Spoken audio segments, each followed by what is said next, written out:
Buenas tardes, ¿cómo les va? Esta es la hora de Víctor Hugo, quien va a estar con nosotros en un ratito desde La Habana, desde Cuba.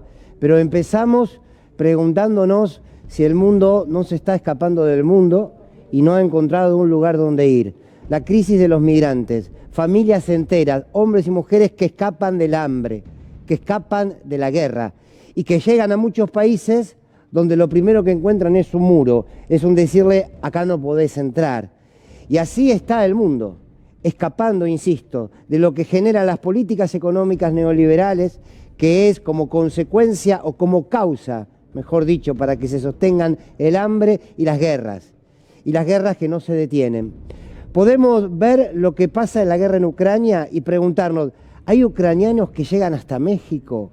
Y aunque ustedes no lo crean, sí. Miren, hay récord de detenciones que se están dando en México. ¿Por qué? Porque hay muchísimos refugiados que se escapan y que tratan de llegar a Tijuana. Miren, récord de detenciones de migrantes de Centroamérica y el Caribe antes de llegar a la frontera sur de Estados Unidos. Entre los primeros meses del 2022, México interceptó a más de 115.000 migrantes que buscan entrar en un suelo norteamericano. Los números de arrestos policiales y las dimensiones del flujo migratorio regional son de una magnitud hasta ahora nunca vista. Claro, quieren llegar a los Estados Unidos. Y fíjense cómo viven los ucranianos. Fíjense cuál es la realidad.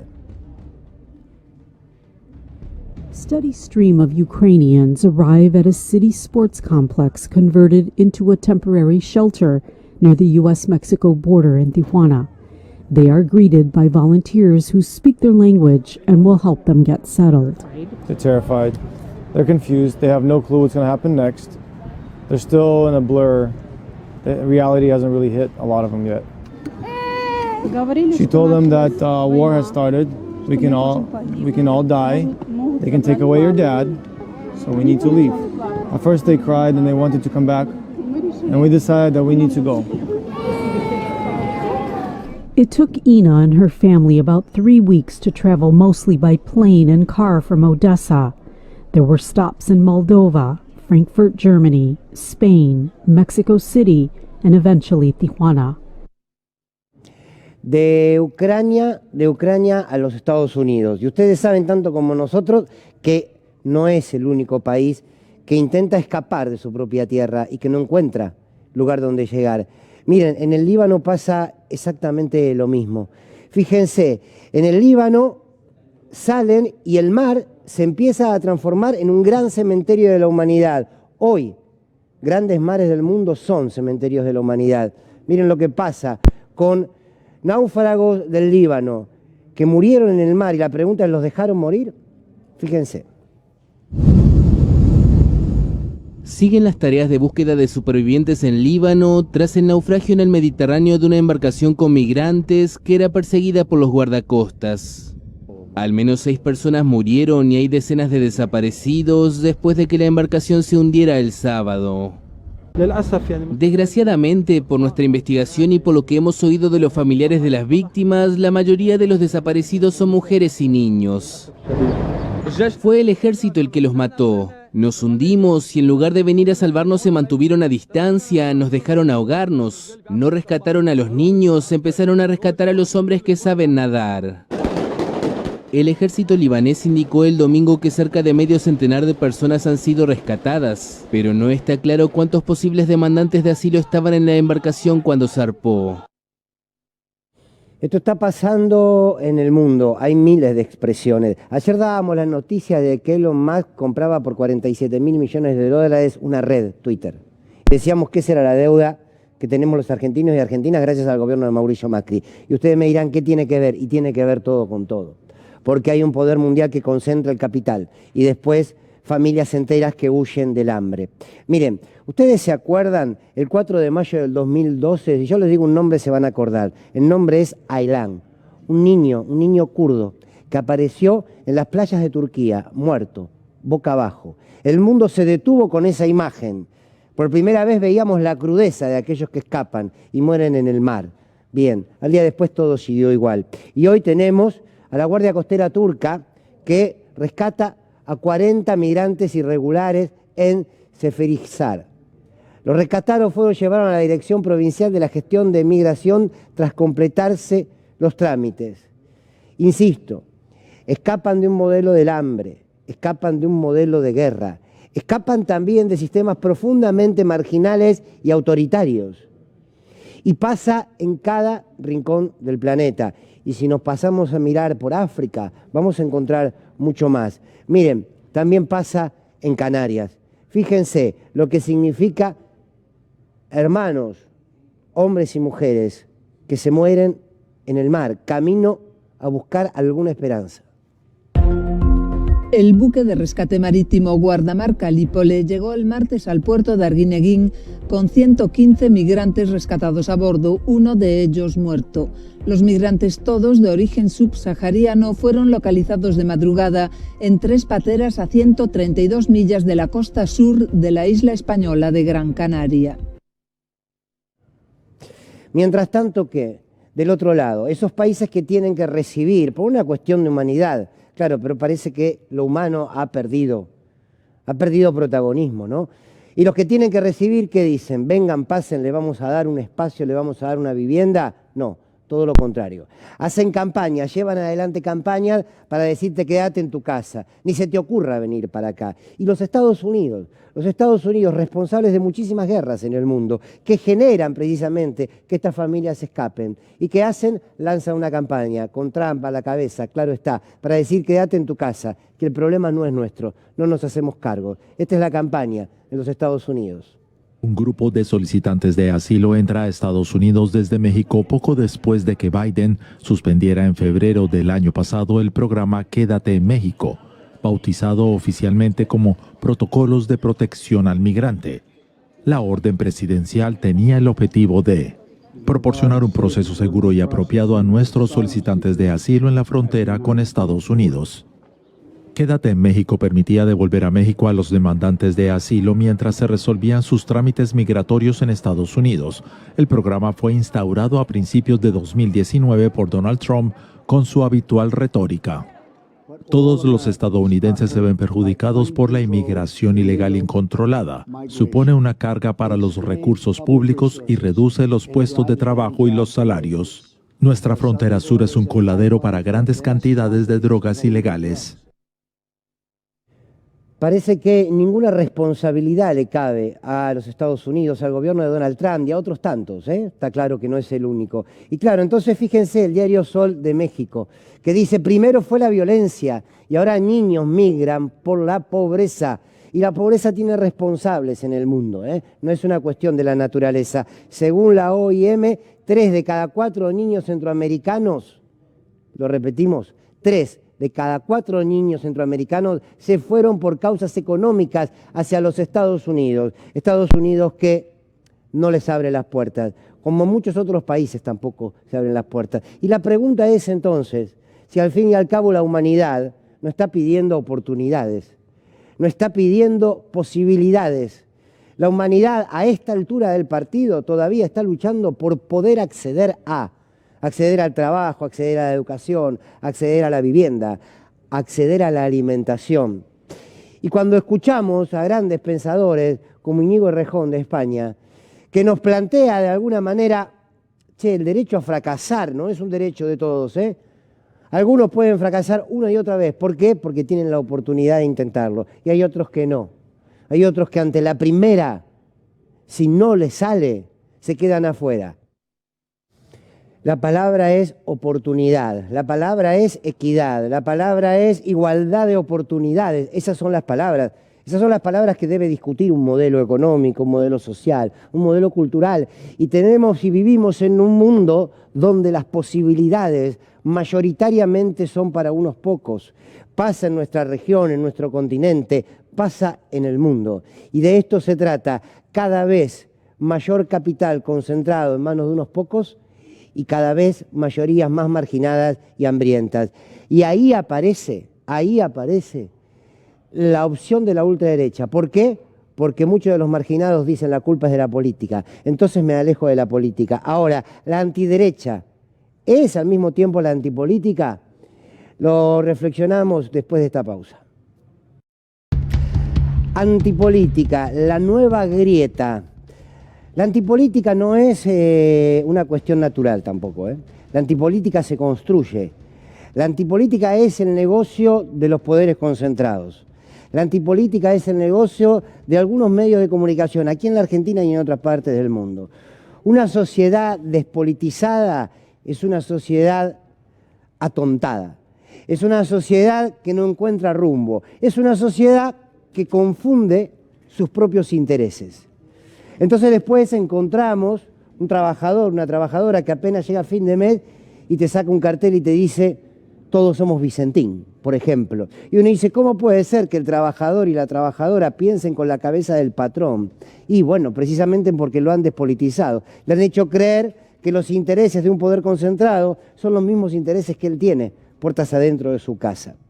La despolitización de una sociedad es lo que permite que luego lleguen al poder gobiernos como el de Mauricio Macri. ¿Qué hizo Mauricio Macri, entre tantas cosas? Sentar directamente a los CEOs de las empresas en los ministerios. ¿Para qué va a poner a un hombre, a una mujer de la política, si lo que venían era a gerenciar intereses de ese poder económico? Entonces, trabajar en despolitizar a la sociedad es un negocio enorme de la derecha en la Argentina. Y muchos dicen: ojo, la derecha también tiene una política. Claro que la tiene.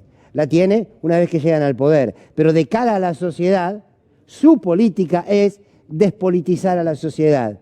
Que todos digamos que todos los políticos son lo mismo, que todos son corruptos, que la política es una clase donde algunas se la llevan todo.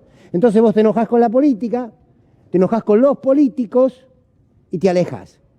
Y nos olvidamos de ese rol social que tenemos como actores, como hombres y mujeres, políticos, seres políticos.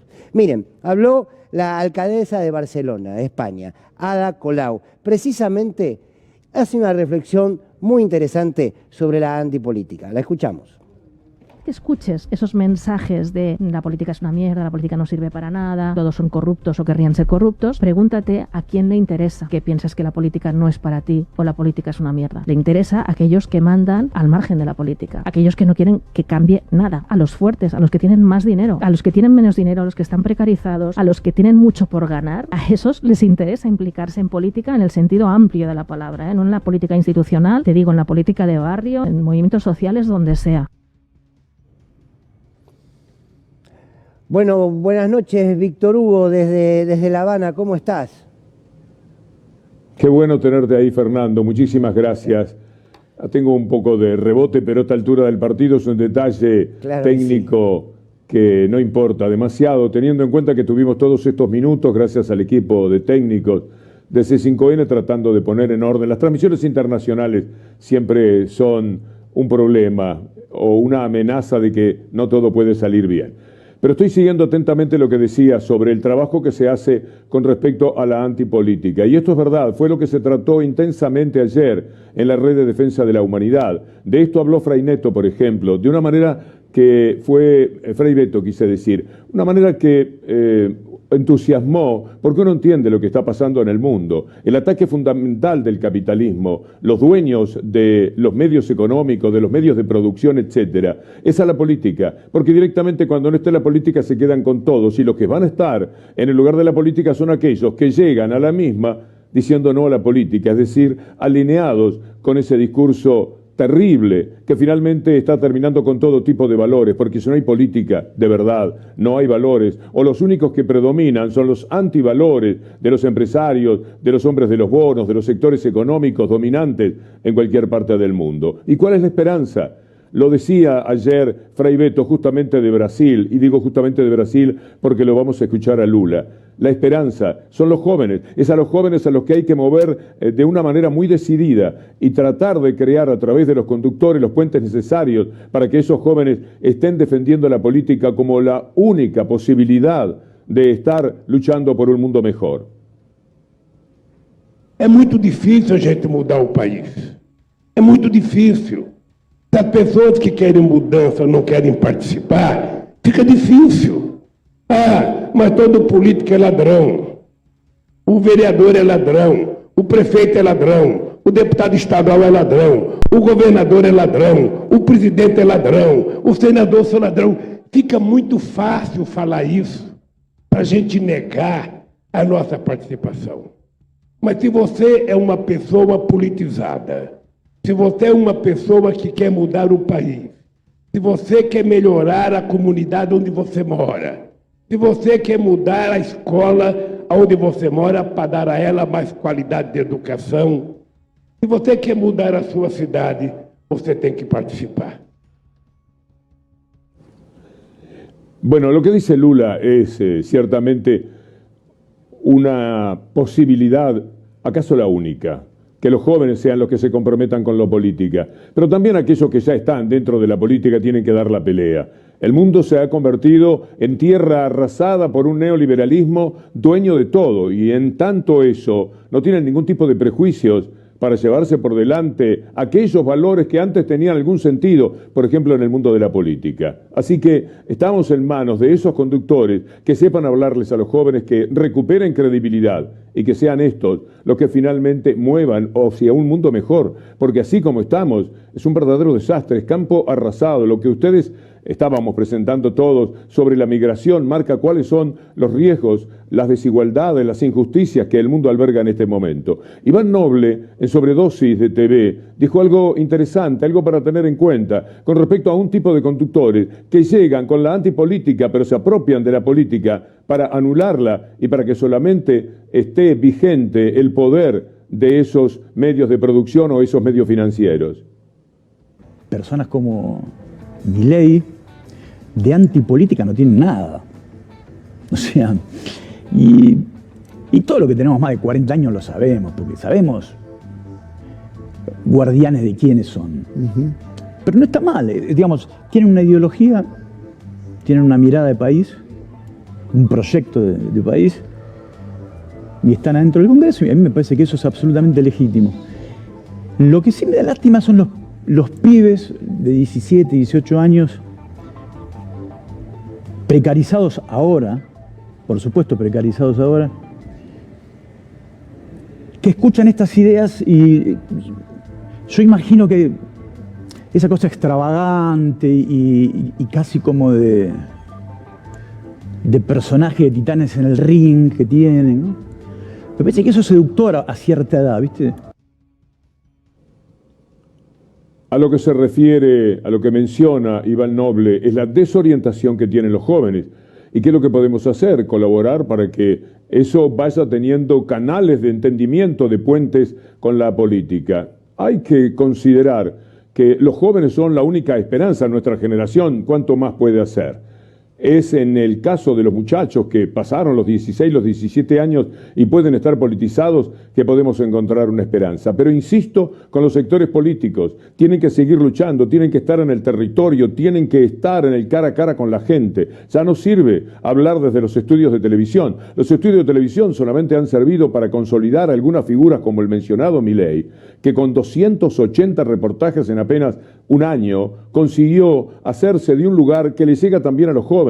Pero a estos hay que preguntarles cuáles son los valores, cuál es el lenguaje, cuál es el mensaje en positivo, cuál es la idea de poder todos juntos construir algo mejor. Da la sensación de que hay que invitarlos a pensar y que eso lo tienen que hacer también desde la clase política, que finalmente es la que se tiene que defender. Por eso vale esto que dice Andrés Larroque.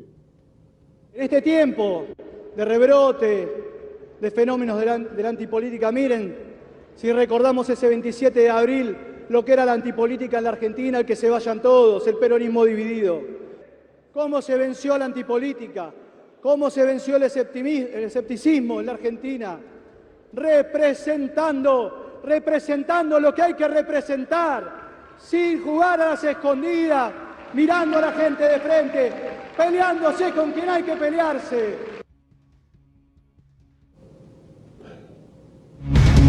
El tema pasa por el poder real. Cuando hablamos de antipolítica es el poder real el que está determinando que haya quienes tienen un discurso que enfrente a la política. Miren, La Nación, una tapa de ayer donde la UIA pide certidumbre al gobierno y menos impuestos. Y estos son los discursos que llegan finalmente. ¿Qué clase de certidumbre quiere la huya que no sea la de haber ganado todo lo que ganaron, la de haber recuperado toda la industria como lo han conseguido y naturalmente gracias al gobierno.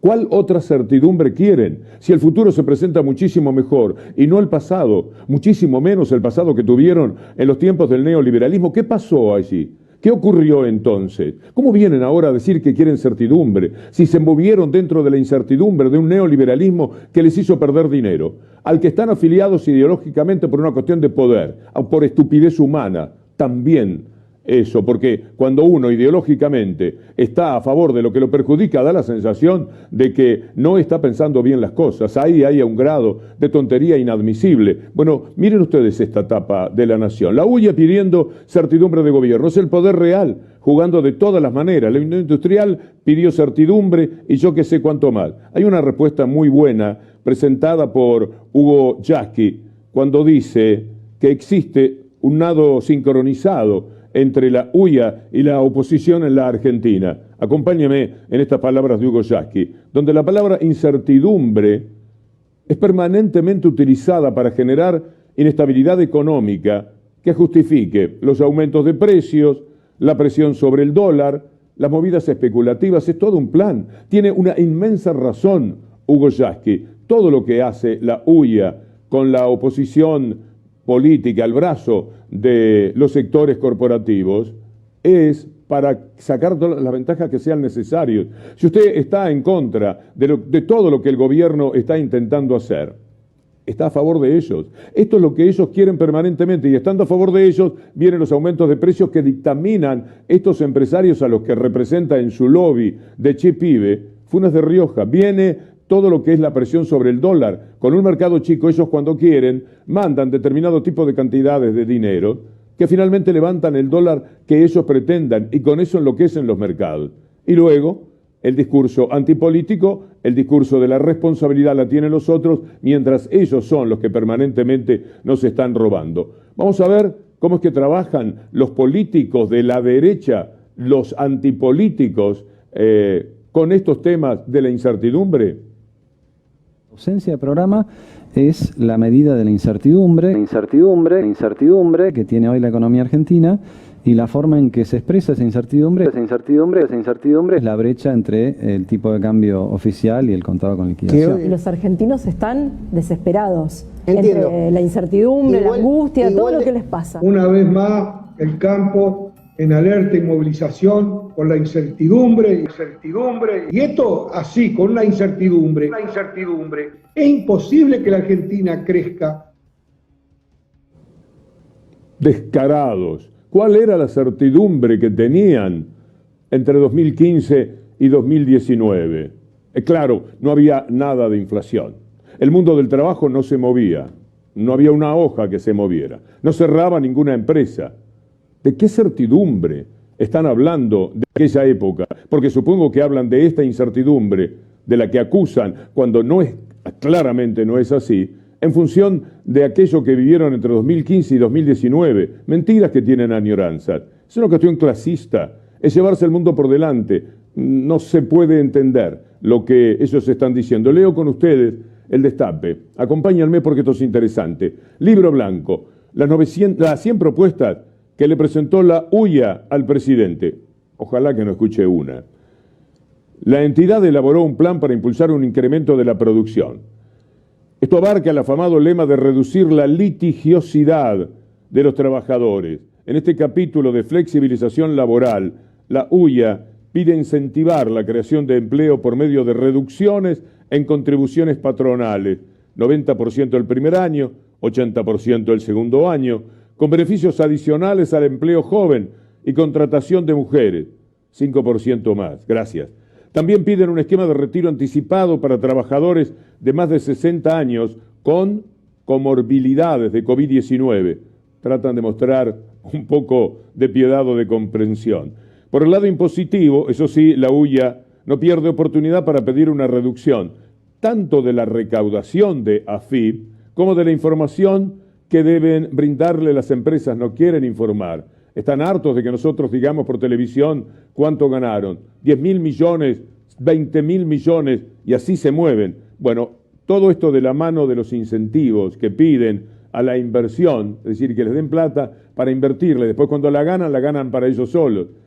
Es maquiavélico lo que hacen, con diferencial para las pequeñas y medianas empresas. Muchas gracias en nombre de esas empresas. Vamos a escuchar a Axel Kicillof pidiendo medidas más fuertes y las esperamos. Ojalá que lo escuchen. Porque evidentemente hay un problema inflacionario, pero esa batería de medidas se probó de nuevo, que son las del fondo también, para la inflación. Así que si nos quieren dar el remedio de la ortodoxia y del ajuste monetario y fiscal para ver qué pasa con los precios, ya lo probaron ellos y salió mal. Así que me parece que bueno, que estamos ante una coyuntura, yo le decía recién a Roberto, que estamos ante una coyuntura compleja en lo internacional y que bueno, que hay que aplicar medidas creativas y extraordinarias. Bueno, esto es evidente. La actitud del gobierno tiene que ser todavía más enfática y con ellos. Son enemigos jurados, no se dan cuenta. Se sientan a conversar, vienen con una propuesta de 100 puntos, la UIA, que ha hecho lo imposible por estar en contra del gobierno, recibiendo todos los beneficios. Ahí, por un rato se callan, pero inmediatamente, en cuanto se sienten fuertes, cuando vienen las grandes ganancias, cuando se les pide alguito, ni siquiera llega la palabra algo, inmediatamente lo mandan a Funes de Rioja a hablar por los 100 medios de la mafia, y ahí está diciendo que es una barbaridad, que el gobierno los mata con los impuestos. ¿Ustedes vieron lo que hicieron la semana pasada, lo que les contamos ayer? Todo el mundo terminó creyendo que efectivamente la Argentina tiene la mayor presión impositiva del mundo.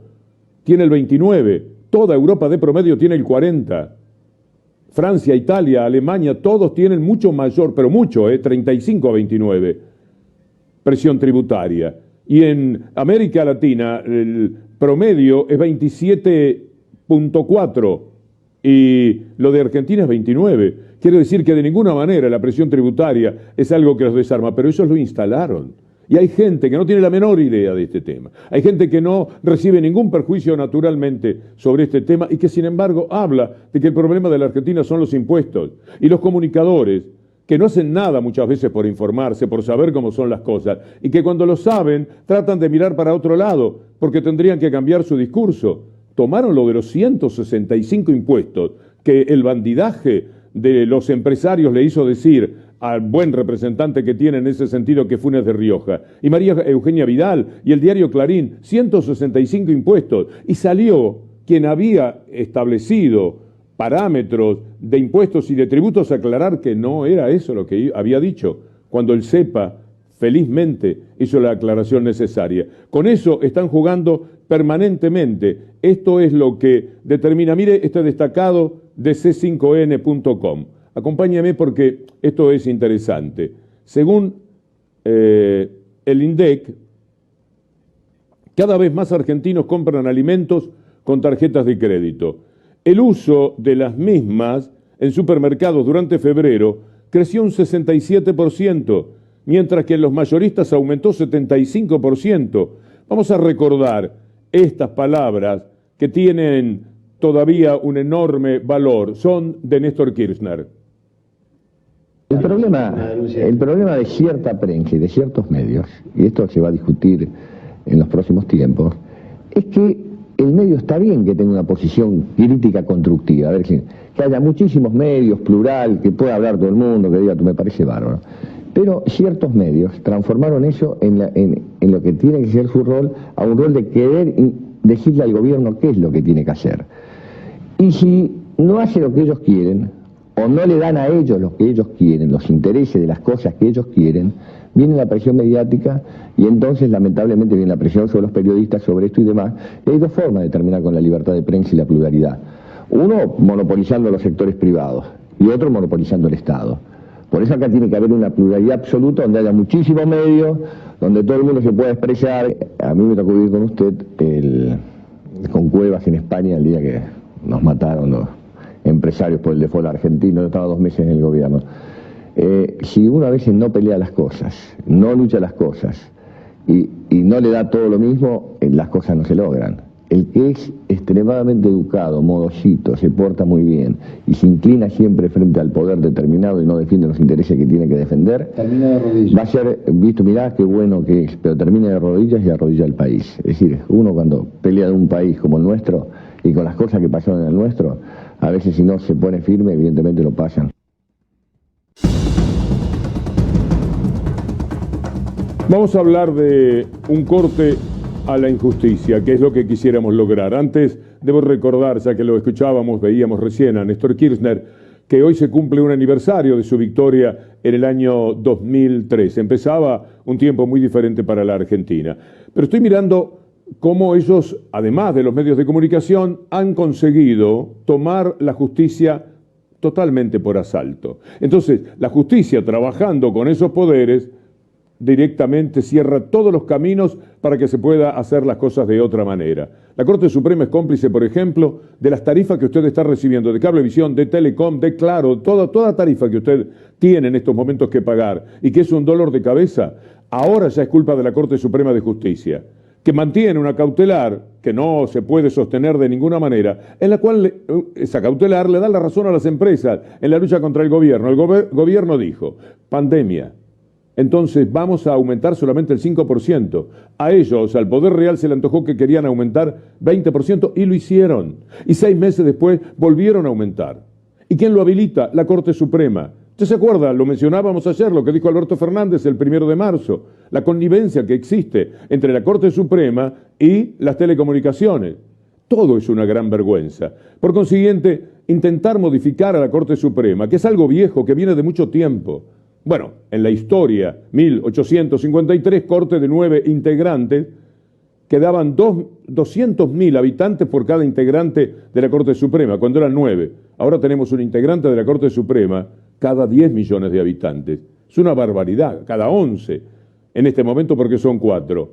No pueden trabajar, aunque fueran serios, aunque no fueran los delincuentes jurídicos en lo que han devenido, de todas maneras no podrían hacer las cosas bien, porque el mundo es 1000 veces más complejo. Ninguno de ellos, cuando firmó resoluciones de la Corte Suprema 5.700 veces en el 2018, denunciado por el doctor Maximiliano Rusconi, ninguna de las disciplinas era competencia de uno de los jueces que integra la Corte Suprema. O sea, que firmaron 5.700 resoluciones cuando de base ellos no pertenecían a esas fases del derecho que estaban acordando. Muy triste lo que sucede. Bueno, vamos a recorrer con ustedes propuestas que se están haciendo para aumentar el número de integrantes de la Corte Suprema de Justicia, para que trabaje mejor y, si es posible, que trabaje también de otra manera y no viviendo de las corporaciones como vive. Vamos a empezar por Adolfo Rodríguez Sá, que presentó uno de los proyectos en cuestión.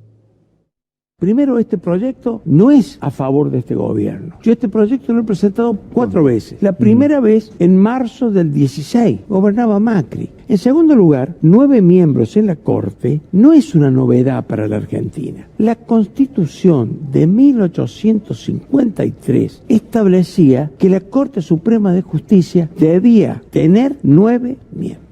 Por otro lado, en el mundo, Argentina y Uruguay tienen 5. El resto de los países del mundo hay de 9, de 12, de 21. O sea que el número de miembros no es cierto que sea una cuestión caprichosa. En tercer lugar, la Argentina necesita tener paridad de género, porque el mundo ha avanzado hacia la paridad de género. En la historia argentina, solamente 3 mujeres en toda la historia integraron la Corte.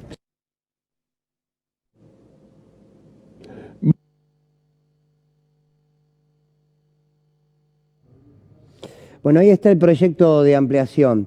Este caso es el de Silvia Zapac. Recién escuchábamos el de Adolfo Rodríguez Sá, senadora del Frente de Todos por Neuquén. Plantea la ampliación de 5 a 15 el número de jueces y propone analizar sus antecedentes laborales, las empresas que integraron y los clientes que tuvieron como abogados. Esto es otro de los proyectos de ampliación de la Corte Suprema.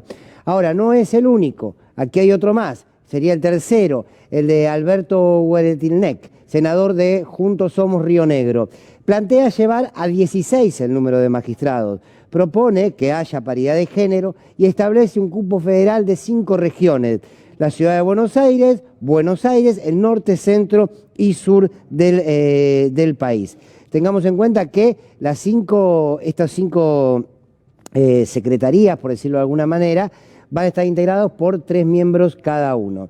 El de María Clara Vega, ex integrante de Juntos por el Cambio, del espacio Hay Futuro, establece que el Supremo Tribunal deberá reflejar en su integración la paridad de género entre hombres y mujeres, diferentes especialidades de sus miembros. Esto es importante porque hoy no hay en la Corte, en sus 4 integrantes, especificidades de cada una de las áreas del mundo judicial y distinta procedencia geográfica en el marco de un país federal. Y aquí está entonces el de Adolfo Rodríguez A., senador nacional por San Luis, plantea pasar de 5 a 9, hoy hay 4 porque Hayton de Nolasco, ¿se acuerdan?, renunció, de 5 a 9 el número de jueces y propone composiciones con diversidad de género, no más de 5 jueces del mismo género, especialidad y procedencia regional. Estos son los distintos proyectos, Víctor Hugo, que se están empezando a discutir. Gracias, Fernando. Mencionaste a Bretilnik. Vamos a escucharlo desarrollando un poco más su proyecto, que tiene el dato interesante de ser federal, la Corte Suprema, es decir, de llevarla por distintas regiones, de tener provincias, grupos de provincias que tengan una Corte Suprema más cerca. Nunca hubo un juez de la Suprema Corte al sur de la ciudad de La Plata. Nosotros planteamos 5 regiones, La Pampa y toda la Patagonia, la zona centro, la zona norte, la provincia de Buenos Aires y la ciudad autónoma de Buenos Aires. Y planteamos por cada una de estas regiones 3 jueces, obviamente respetando la equidad de género, ¿no?, como hecho fundamental, lo cual nos va a dar una mirada federal. Queremos tener una mirada que represente al país en serio. Yo creo que la justicia federal necesita, pero imperiosamente, un cambio, y que a partir de ese cambio lo tienen que llevar actores. Las personas que están hoy en la Corte no pueden llevar adelante ningún cambio. Vamos a volver a Néstor Kirchner en este aniversario de su victoria electoral. ¿Cómo pensaba, cómo veía, cómo hizo la Corte Suprema a partir del 2003? En el día de ayer, y con asombro, hemos escuchado y contemplado las impropias afirmaciones hechas a la prensa por el señor presidente de la Corte Suprema de Justicia de la Nación, doctor Julio Nazareno. Es el pasado, acostumbrado como está a un constante toma y daca para subsistir y lograr sus objetivos a costa de la calidad institucional. Es el pasado, que no entiende lo nuevo, que se resiste a encarar cambios, no entiende que no estamos dispuestos a negociar el resultado de cuestiones que la Corte Suprema de Justicia de la Nación tiene que resolver. Separar a uno o varios miembros de la Corte Suprema no es tarea que pueda concretar el Poder Ejecutivo. No es nuestro deseo contar con una Corte adicta. Queremos una Corte Suprema que sume calidad institucional y la actual dista demasiado de hacerlo. Estamos hablando de la Corte Suprema de Justicia y hay alguien que viene luchando denodadamente para hacer entender a la gente de qué hablamos cuando hablamos de esta Corte y cuál sería la realidad que tendríamos que tener como Corte Suprema de Justicia. Voy a saludar con Fernando Borroni, que me está dando una mano, yo estoy en Cuba, doctor, a Juan Ramos Padilla, para que nos dé una idea sobre esta discusión en torno a la Corte. Es un gusto saludarlo, muy buenas noches. Qué gusto estar con usted, Víctor Hugo. Bueno, yo le doy mi impresión. La Corte está intentando gobernar, ya ha dado un golpe de Estado. Los jueces no deben gobernar. Usted, Víctor Hugo, hizo un adelanto diciendo qué pasó con los servicios de Internet, qué pasó durante la pandemia, que se metieron con temas de salud. Yo le diría que ya hay jueces preparando brutofierros en Córdoba, preparando la inconstitucionalidad de las retenciones, otros que ya están escribiendo para evitar que salgan leyes para recuperar divisas o que tengan que ver con la ganancia inesperada. Y hay muy lindos proyectos Para mí, cada provincia debería tener su representante en la Corte para que sea realmente federal, sin perjuicio de la cuestión de género que tiene que respetarse. Pero lo que no podemos tener es delincuentes en la Corte. Es decir, esta mafia que se ha apropiado del Poder Judicial es la que va a decidir si estos proyectos prosperan o no prosperan. Esto es urgente, y yo estoy cansado de dos cosas. Uno, la grieta interna que se está armando en un gobierno nacional y popular. Cuando hay un gobierno que intenta proteger al pueblo, o que protege al pueblo, el Poder Judicial saca sus peores mañas, ¿no? La doctrina de la Revolución Triunfante del año 30, en fin, todas las cosas, pocos fallos hay que uno pueda festejar y que han sido a favor del pueblo por parte de la Corte. En general, nuestro Poder Judicial es útil para proteger privilegios, no para proteger a la gente, ¿no? Sobre eso, Ramón. Sí. Sobre eso mismo, que, a ver, es el principio, la importancia de avanzar con una reforma en la Corte abre la puerta después para profundizar una reforma judicial que llegue a todos los estamentos de la justicia, ¿no? Porque, de hecho, parte de la convocatoria de la marcha para el 24 tiene que ver con esto, y para el 5 va a haber 2 marchas. Bueno, para mí, nosotros el 5 vamos a estar en La Pampa, venimos recorriendo el norte, y ahora para llegar al 24 con una marcha federal, porque hay que escuchar a las provincias también. El país no se termina en la ciudad de Buenos Aires. Hay que ver los problemas que hay en el interior con lo que es la Corte Nacional. No entran los recursos, y las provincias se transforman en algo cerrado, en grandes estancias. Por ejemplo, el caso de Jujuy, que no abre los recursos, la vía recursiva la lleva a la Corte. Bueno, esta Corte no solucionaría nada, ¿no? Porque es parte del Lawfare y de pero hay problemas de tratamiento de los pueblos originarios. Hay muchas cuestiones que nosotros venimos viendo en el interior que hacen necesaria una Corte bien federal, y también con marcada paridad de género, ¿no? El trato que se le da a la mujer en el norte es del siglo pasado, así es. Sobre todo a la mujer de los pueblos originarios. Y a mí me parece un poco apresurado lo del 5, pero bueno, el Poder Judicial nunca funcionó para los pueblos, para el pueblo. Funciona desde que fue creado para la oligarquía vacuna. Claro. Y así siguió. Y eso Hubo 2 o 3. Sustancialmente la parte fundamental del reclamo, ¿no? Ramos Padilla, un placer tenerlo. Muchísimas gracias por su tiempo y por su aporte de siempre. No, muchas gracias a ustedes. Un abrazo. Abrazo grande. Víctor Hugo. Sí, hoy se cumplen, Fernando, mi saludo también para el doctor Ramos Padilla. Se cumplen 9 años de la represión en el Borda.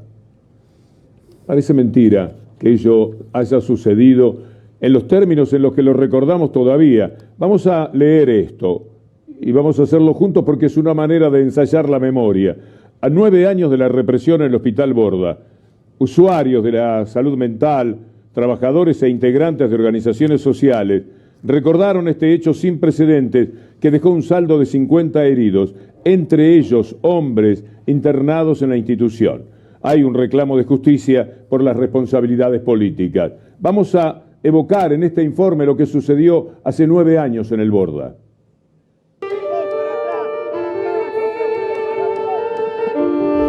Acá se hacían muebles para los hospitales. Este hospital tenía muebles hechos por nosotros. Bloque, cama, elástico de cama, muchas cosas para escuelas rurales, hemos donado muchas cosas para escuelas rurales. La verdad yo no tengo palabras para explicar lo que pasó, sinceramente fue una violentada, algo Lo único que falta es que hagan lo mismo en un jardín de infantes, yo qué sé, un neuropsiquiátrico. Es lo que demuestra que estas máquinas que quedaron a resguardo son las que estaban dentro del taller de protegidos. Ustedes ven que son máquinas que podían estar en perfecto funcionamiento. Acá tienen una pulidora, yo no sé cómo se llaman estas máquinas, pero ustedes las pueden ver que están en perfecto estado y arremetieron con todo esto. Había cosas de los pacientes y de los empleados, acá están los cajones de trabajo, acá está todo lo que decían que iban a resguardar. Las cosas que nosotros, las planillas de trabajo. Acá te puedo mostrar cómo se trabajaba acá. Y esto los profesionales a nosotros, bueno, los enseñaban cómo trabajar la madera, cortarla. Muchos de los pacientes...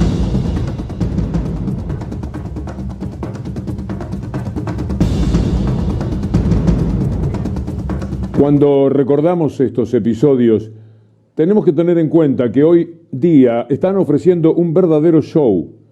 ¿Cuál es la posibilidad de hacerlo? ¿A qué se aferran? ¿Cuál es el elemento que tienen para mostrar, que les dé el derecho, que les dé el sentido ético de hacer el show que han montado en estos momentos, tan solo porque están apurados, ni siquiera quieren llegar a las elecciones, pretenden cualquier cosa todos los días? Vamos a escucharlos poco a poco. Acá los tenemos enfrentados a Vidal y Milei, porque, bueno, véanlo. Si no me pongo ningún chaleco, me parece que... Y no conozco a nadie en la política que lo haga, ni siquiera el presidente. Mauricio no lo hacía. Me parece que es parte de una sobreactuación. ¿Por qué es una sobreactuación? Porque si vos convocás un acto de gente que supuestamente te apoya, ¿por qué pensás que va a pasar algo?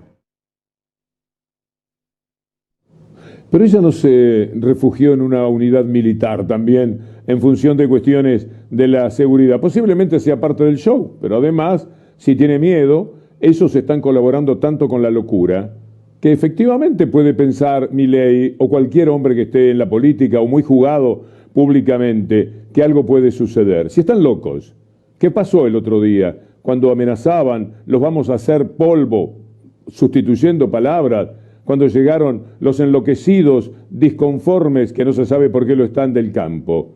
Todo el tiempo hay una gran provocación.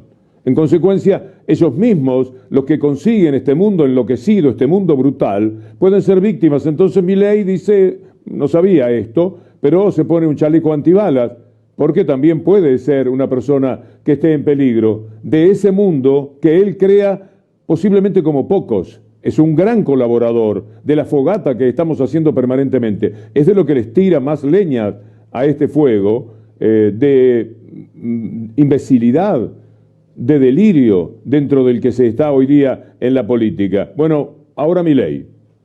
Cuando vamos y hacemos estas charlas, ¿qué es lo que pasa? Yo entiendo, que ¿me entendés? Pensá las caminatas que hacía Vidal, que iban 10 personas con ella. Nosotros imagínate que hay 15.000, 20.000 personas según, digamos, la charla. Entonces, ¿qué pasa? Yo entro por el medio del público. Eso es un riesgo enorme. Entonces, ¿qué es lo que me dijo la gente de seguridad? O vos. Si es un riesgo, ¿por qué lo haces, digamos? Porque a mí me gusta el contacto con la gente.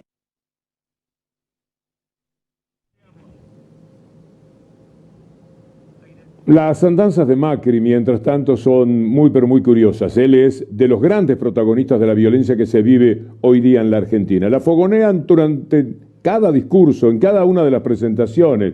Están invitándonos a que estemos viviendo un mundo que a veces parece invivible y que termina con ellos poniéndose chalecos antibalas. Macri cayó de visita ahora, vamos a leer esto del Destape porque es interesante. Le cayó de visita a una reunión de gabinete de Larreta, como para recordar quién es quién, seguramente. El enojo de Macri fundamentalmente tiene que ver con que Larreta era el que le servía el café, el que le hacía los mandados, el que se ocupaba de todo lo que él no hacía, porque sencillamente es un vago, un inútil, alguien que no se toma ningún tipo de molestias. Y lo tenía Rodríguez Larreta ahí, pero nunca pensó que ese secretario, ese Che Pibe, se le iba a convertir en el rival para ser candidato a la presidencia. Así que apareció por allí. El expresidente asistió a una reunión del jefe de gobierno porteño con su equipo de ministros en el medio de las tensiones que se viven. Bueno, ahí está, seguramente ven ustedes, la foto de la reunión de Macri y Larreta, donde se ve claramente que Larreta tiene ofuscación o no está conforme con lo que sucede. Estamos en el final. Fernando, ustedes me manejan los tiempos desde allí. Tenía algo más referido a toda esta situación, pero me quedo con la reflexión. Viva la política. Claro. Defendamos a la política, defendamos el territorio donde se hace la política, que lo hagan aquellos que aman la política y que saben que ha sido el único camino para que el mundo sea como es. La única posibilidad que tienen los más vulnerables, los que luchan con tantas desventajas, es a través de la política. Sin ella, lo que tienen es una dictadura de las corporaciones, una dictadura de los poderosos, y no van a poder hacer nada nunca más. Es decir, salvo obedecer, ir y volver al trabajo. Fernando, te agradezco muchísimo en la primera parte en la que también hacías referencia a esto. Un placer tenerte allí. Muchas gracias, Fernando. Gracias a vos, Víctor Hugo, y hasta mañana. Hasta mañana. Ya está el gato silvestre con minuto 1, con todo el análisis, con toda la información la que nos tiene acostumbrado, así que se quedan aquí en la continuidad de C5N. Chau, hasta mañana, gracias.